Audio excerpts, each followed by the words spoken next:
Hi, welcome to the Magic of Compassion.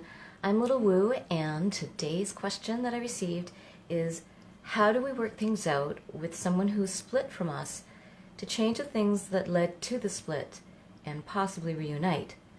This is a request for change with no promise of return.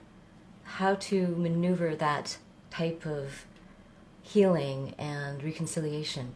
Thank you for that question. I think that when we've been through a separation, there's a time for awakening between both parties, and it's a chance to possibly kind of start fresh, but yet you have all these patterns that you've been doing together, because it's a dynamic that you're both involved in. And so it would be this mutual collaboration. It has to be seen as a collaboration.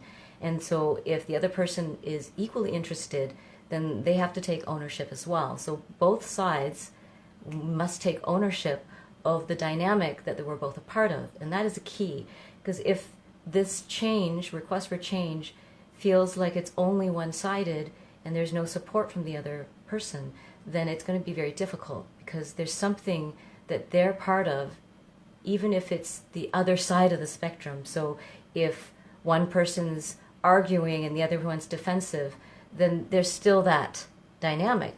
I don't actually know what the dynamic is or what caused the split for this situation, but this request for change is actually a request for both people to collaborate and to create change together. So that's the first thing that I would suggest that you look at when you're working together on this.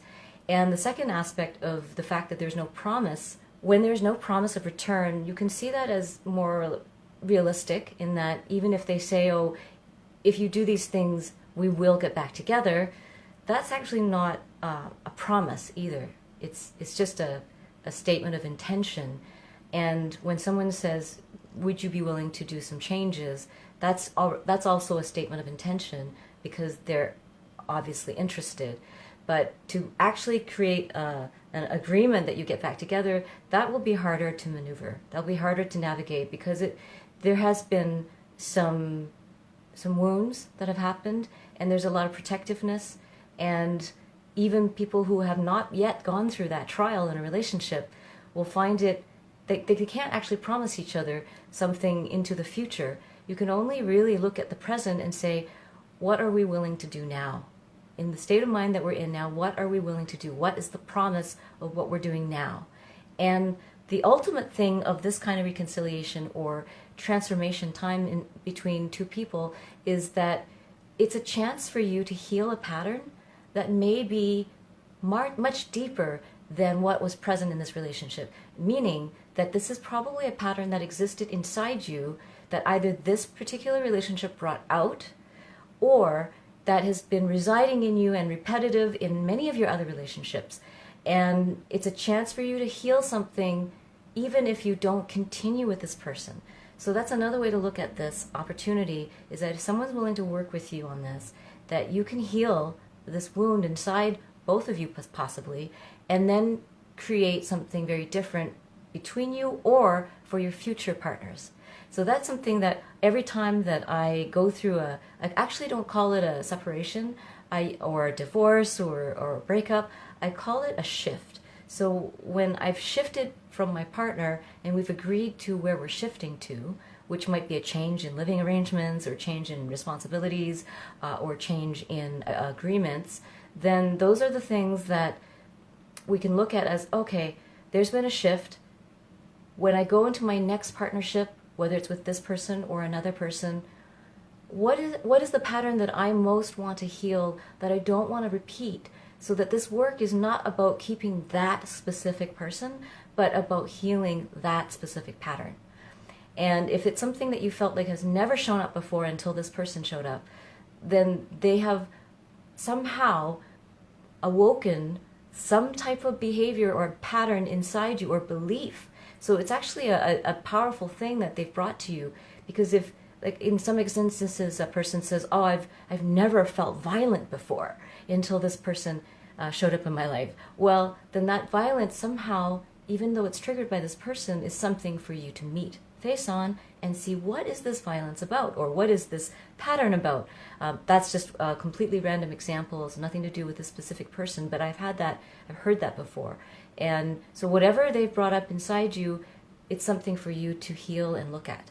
And so they are a catalyst, and they might be the first person to have ever triggered that inside you, or they might be the third or fourth or fifth person. Whether it's an ongoing or this special one-time pattern, you have an opportunity to heal, and that is really amazing.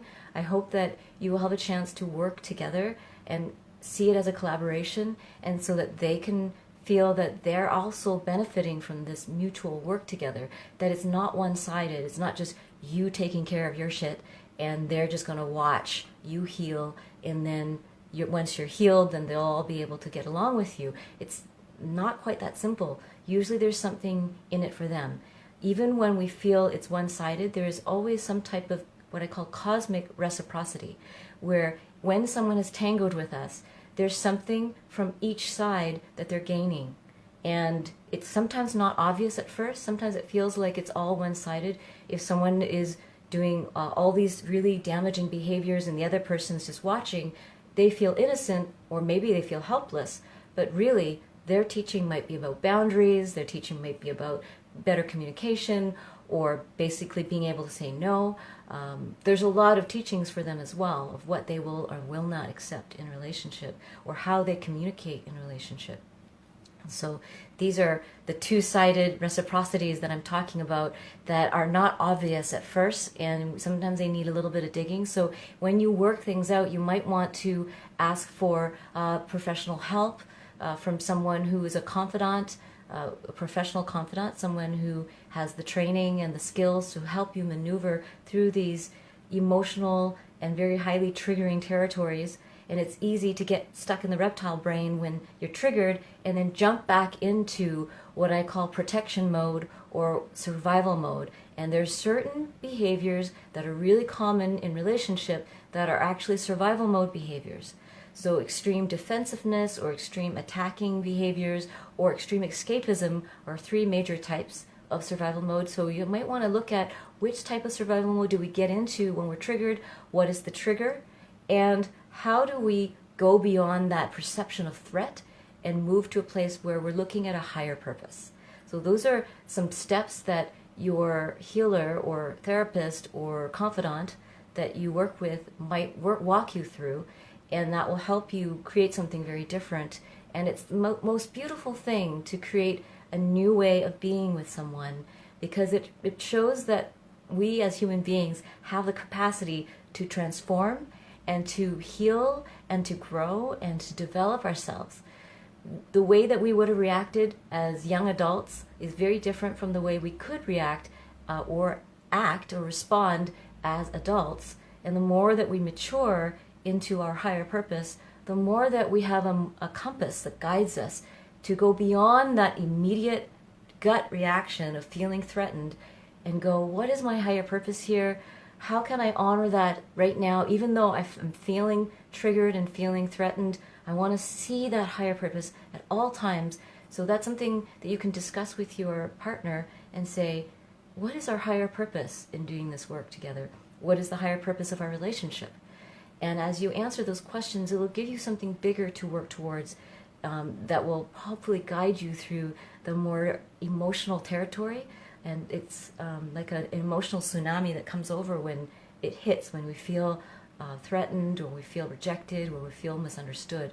So we need something bigger than the tsunami, something that is so beautiful that we're looking at moving towards, that we're able to walk and meditate and move through that tsunami emotion and actually come to some healing.